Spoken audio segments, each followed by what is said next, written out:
Now with the release of the new DJI Mini 3, you might be wondering, do I go with the Mini 3 or do I step up to this one right here, which actually released a couple months ago, the DJI Mini 3 Pro. And if you guys didn't see my last video, I did talk about this one right here, the DJI Mini 2. If you guys are looking at either upgrading from the Mini 2 to the Mini 3, or possibly looking at getting your first drone, which one of these two should you get? So if you guys haven't seen that one, make sure you guys check out that video. It'll be linked above as well as down below. And also my full review specification video on the Mini 3. I will also leave that down below in the video description. So in this video, let's go through 5 features I think you might want to know if you're looking or debating on whether to get the Mini 3 Pro or the standard Mini 3. Now for the first reason, of course, we'll state the obvious here. We have obstacle avoidance sensors on the Mini 3 Pro, which we don't have here on the Mini 3. The Mini 3 Pro has sensors here, 2 on the very front, 2 on the back, or 2 on the front that point backwards, and then you also have sensors here at the very bottom. The Mini 3 Pro has APAS, so if you're looking for a drone to dodge obstacles, go around it, or stop an obstacle,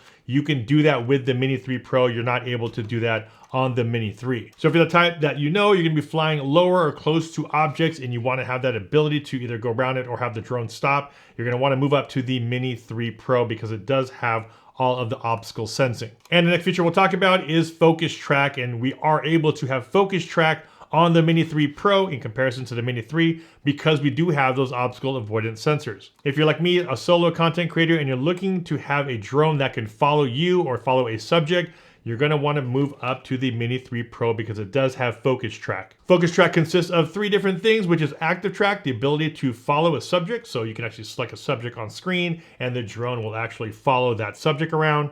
You also have things like spotlight. So on the screen, you can just circle the subject and fly your drone in any direction, and whichever way you fly it, the drone will automatically keep that subject near the middle of your screen. And the last part of focus track, you have point of interest. So if you wanted to select a subject and have the drone fly around them, very similar to like you would get for something like a quick shot, you have point of interest with that focus track on the Mini 3 Pro. Those are things that you aren't gonna get with the Mini 3. The next update we'll talk about is the camera, and I do like the camera specs on the Mini 3 Pro because it does shoot in 4K 60. 4K 60 for me is one of my favorite resolutions to shoot at, mainly because it just gives me the ability and option later on in post if I wanted to slow that footage down a little bit. When it comes to color profile, we only have a normal color profile on the Mini 3, which is actually still really, really good. A lot of stuff, sometimes when I shoot, I'll just leave it at normal because the quality out of this thing shoots really well. But if you do want to have a little bit more flexibility in post-processing, the Mini 3 Pro does shoot in normal as well as a flatter profile D-Cine-alike. Now when it comes to transmission of the drone to the remote control, we do have OcuSync O2 technology on the Mini 3, which allows you to get up to 10 kilometers in range. On the Mini 3 Pro, they bumped that up just a little bit. We do have the O3 technology capable of 12 kilometers in range. Now, those are just some of the features I wanted to highlight as far as the advantages of the Mini 3 Pro over the Mini 3. Now, one thing, of course, that you have to take into consideration is the approximately $200 more difference of the Mini 3 Pro worth it for you over the Mini 3. Of course, for me as a solo content creator and I'm out there filming myself, I need or want that ability to have that active track, that follow me function on my drones. But if you're the type that just want to go out there and fly, and you know you're not going to be flying lower altitude, you'll be flying up there 50, 100 feet, 200 feet up in the air, getting nice videos and photos, doing some nice scenic panoramic shots.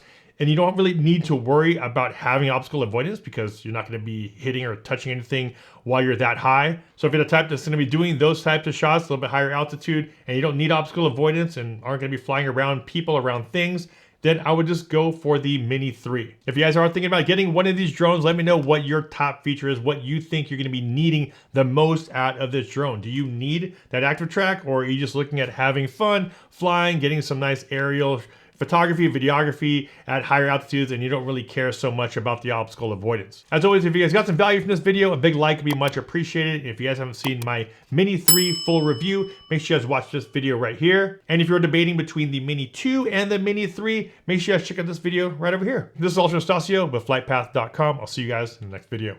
Take care.